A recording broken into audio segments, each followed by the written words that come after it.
Ferdinand Magellan. Ferdinand has never circumnavigated a globe and likely never will. He is a mathematician, the sadly ironic product of a mother with a taste for rugged, traveled men. Much to the world's disappointment, he didn't live up to the name.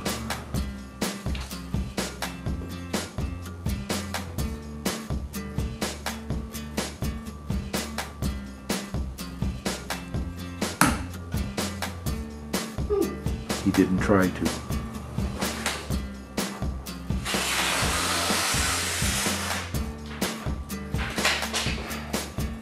Ferdinand's life consisted of sitting in a business-like desk, in business-like clothes, and solving math problems.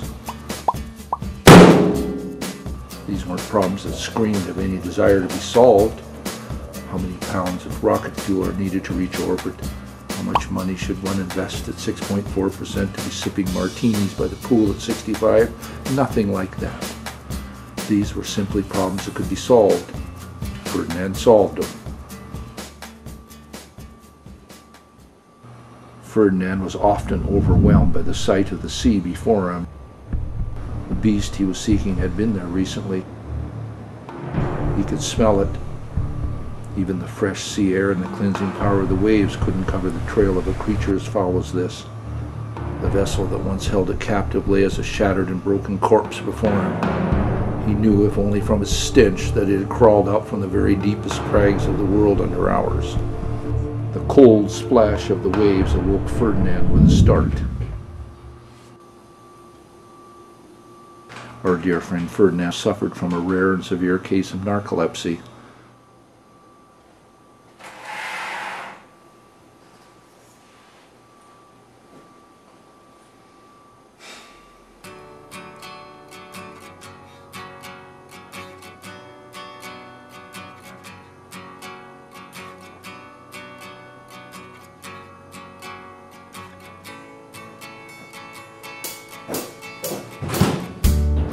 This explains a great deal of the path that led Ferdinand to the dismal basement where he now sits. Driving,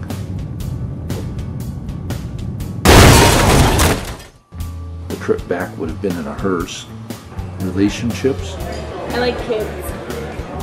A lot of kids.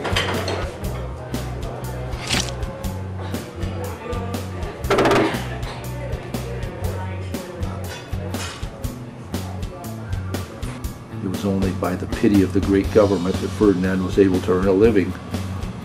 We all remember the time, about 8th or 9th grade, when the mathematics we were taught quite abruptly stopped being useful. Imaginary numbers, long division of polynomials, completing the square. Without fail, little Johnny would ask, "When are we ever going to use this crap in the real world? We have computers now."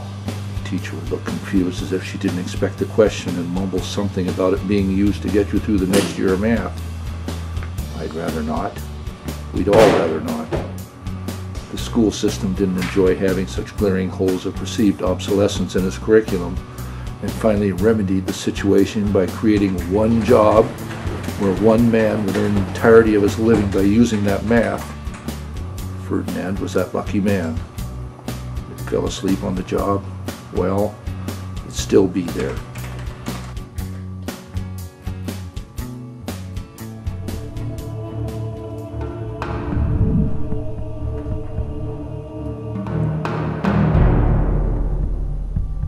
It was near.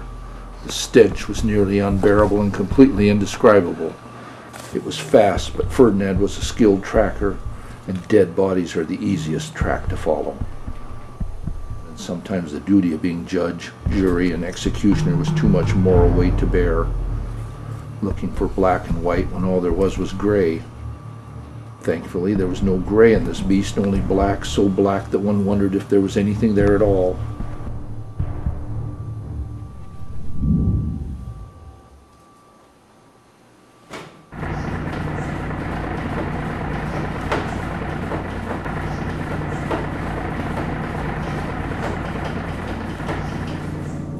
When one spends so much of their life dreaming, they tend to get good at it. In fact, if he wished, he could have made himself the captain of a 16th century Spanish vessel.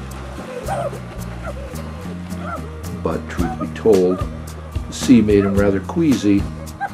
He enjoyed his heroic yet always terrestrial fantasy adventures. No matter how many times it happened, the transition between worlds was always unexpected. Ferdinand had set up a depressing reminder of whom and what he actually was. He put it bluntly.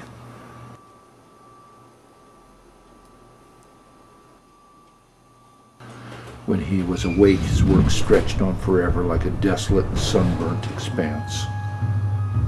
He was out of breath, drenched with sweat. Throat parched, but it didn't matter. The beast stood before him. He approached his opponent with the swagger of a man who already knew how the story was going to end. Ferdinand did know how the story was going to end. It was his story. Then something unexpected happened, something out of the blue. It wasn't often that Ferdinand was caught by surprise. In a freak accident, something had cracked Ferdinand's head. It wasn't just an ordinary crack. It had cracked in just the right, or perhaps wrong, spot. Ferdinand had cracked his head. Ferdinand had cracked his head and let a nightmare spill out. For all his practice of being a hero, it seemed that none of it had helped. He was a fool, a bumbling fool, and a mathematician cursed to accomplish nothing. He was more than that. Ferdinand had cracked his head. Ferdinand had cracked his head and let his dreams spill out.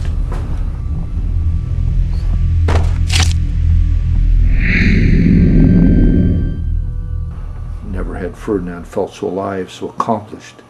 He had single-handedly saved the world from the foulest beast ever to walk on it.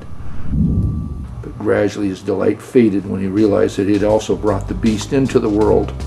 He had only saved the world from himself. So things were as they began, just a little messier. If Magellan had lived to complete his journey around the globe, I'm sure his final destination would have been a little disappointing too, exactly where he began.